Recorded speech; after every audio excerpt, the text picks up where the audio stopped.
In traditional medicine, and unfortunately in complementary health care, we look at the symptom and we say, all right, with that symptom, this diagnosis, what remedy do we give? Is it a drug?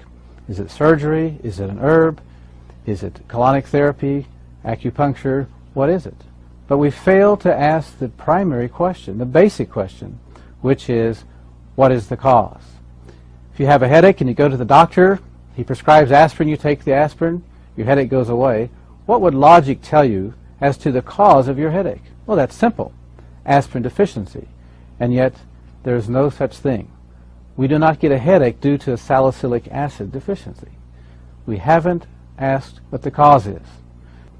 The problem with not looking at causes is that while we're getting relief, we continue to poison the body, we continue to weaken it, and ultimately we end up with some disease process. I believe the number one cause of health problems is auto-intoxication. Auto meaning self, intoxication meaning poisoning. We poison ourselves by our faulty lifestyle. Yes, most of the time out of ignorance. What is the most common cause of auto-intoxication? It's poor bowel function or poor colon health. Here are some very interesting facts about our colon. This first one comes from Dr. Anthony Bagier, a professor of gastroenterology in New York, concluded after a 25-year study of over 5,000 cases that every physician should realize that the intestinal toxins are the most important primary and contributing causes of many disorders and health problems of the human body. That's profound. In this video, we're going to learn how poor colon health can lead to serious health problems. We're going to learn what auto-intoxication is, what causes it, and what we can do about it. To understand auto-intoxication and its relationship to colon health and our health, we need to have a quick anatomy lesson. Let's look at the digestive system.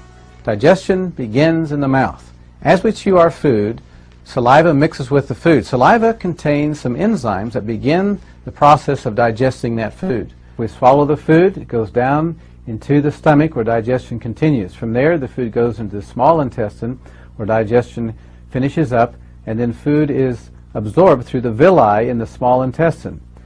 After digestion, after absorption, the food is passed on into the large intestine and becomes fecal matter. It goes across the transverse to descending colon, the sigmoid colon, and out through the rectum. Here's a diagram of your small intestine. It is about 25 feet in length and approximately the width of your thumb. On the close-up here, we see what are called villi. These are finger-like projections through which nutrition is absorbed into the bloodstream to nourish the body. Now, eating toxic food, junk food, can cause a film to build up over these villi, which will hinder the absorption of nutrition into the body. And it really doesn't matter how many supplements you take, you're not going to get the benefit of your money. In this diagram, we're observing the normal movement of food through the small intestine, and then it becomes fecal matter in the large intestine, going out in a timely fashion, one meal in, one bowel movement out. In this diagram, we're observing a sluggish bowel in which several meals are backed up in the large intestine, which is the result of constipation and certainly produces toxic bowel syndrome. You're supposed to have 2 to 3 bowel movements a day if you're eating 2 to 3 meals a day. The bowel movements should be effortless, odorless, and well-formed, and leave you with a feeling of satisfaction and cleanliness when you're finished. The colon is the sewer system of the body, but with neglect and abuse, it becomes a cesspool of toxins that spill over into the body. Here's a diagram of the normal colon. Notice the ascending colon, transverse colon, descending colon, sigmoid, and rectum. Look at this example of how toxic a colon is. Look at the cross-section of the colon, only leaving a small passageway to eliminate. This waste builds up, causes poisons, which are then absorbed into the body. This is what happens to our colon when we ignore the body's urgings to have regular bowel movements. This is what's going to take place in our bodies if we are not eliminating properly. Here are some actual x-rays of people with colon problems. Notice the white areas, that's the colon. Notice how distorted, how prolapsed, convoluted these sick colons are. Serious health consequences are going to result as a result of these colons that are not healthy. In this diagram, we see what's known as a spastic colon. This is the result of stress. See how the colon is contracted in spasm. Obviously, this will hinder bowel function. This is a direct consequence of stress. This certainly sets the stage for serious health consequences as this fecal matter remains in the colon for years. One of the most serious consequences of not taking care of a colon is something called a colostomy. And this is where the surgeons remove the colon and the bowel matter passes out through a hole in the abdomen into a sac. Here's a diagram of what is known as a prolapse colon. This is a consequence of fecal matter not being eliminated from the bowel on a timely basis, the weight of that fecal matter causing the bowel to drop or prolapse.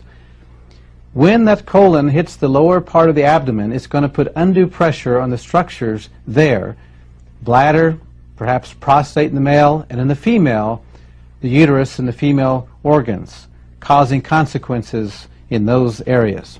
Here's a picture of the normal anatomy of the female abdomen. Notice the uterus, the ovaries, and then the colon. When the colon prolapses, it's going to put pressure on the uterus. Some of the consequences of prolapsed colon can cause female infections, cysts, and even struggles with reproduction.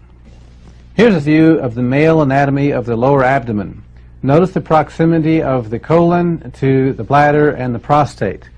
Some of the consequences can be prostate problems, reproductive problems, even lowered sex drive. Heartburn, indigestion, and even acid reflux are common symptoms of a toxic colon. Yet we keep ignoring the actual cause.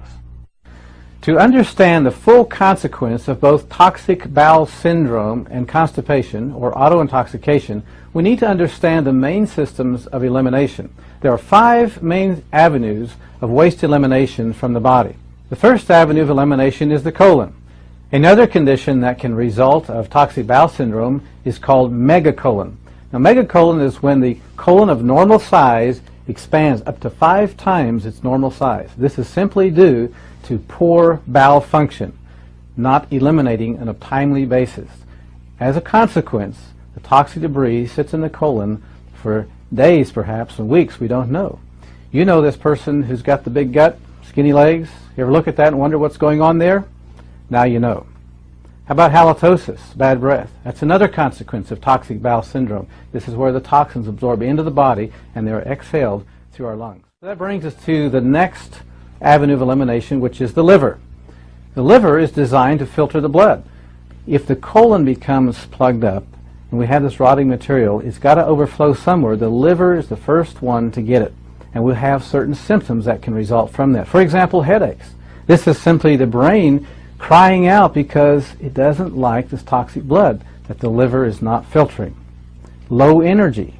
We can even have memory problems because if the blood is toxic, we don't think as well. Lowered sex drive, cholesterol problems.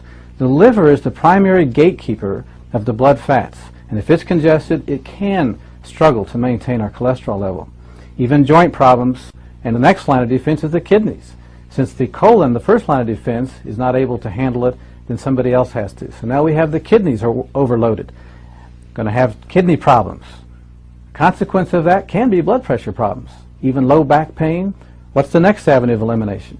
The lungs. The lungs can also get in on the act of having to deal with some of these toxins. We already mentioned bad breath. How about asthma, allergies, even our skin? The skin is one of the largest organs of waste elimination of the body. But if the colon's backed up and the liver's backed up, the skin becomes a relief valve for the liver and for the kidneys. And so we're going to have skin problems, all a consequence of poor bowel function. If you're taking a bath or a shower every day to keep the outside clean, why wouldn't you want to keep the inside clean too? It just makes sense. This whole autointoxication process can lead to premature aging, never mind disease. Remember, we age from the inside out, not the outside in. If you want to stay young and healthy, simply apply the principles of health that I've outlined in this video. As a doctor and being in practice for over 20 years, I can tell you these principles work, and now I am sharing them with you. I apply them myself, and I reap the health benefits. Here I am, age 47, and people still think I'm in my 30s. It does work. The responsibility for your health is up to you. Take that responsibility. No one else can do that for you. Get started on the products. Take the other action steps outlined in this video. You've been armed with the truth. What you do with it is up to you. The choice is yours. Remember, health is a gift. Disease is something that we earn.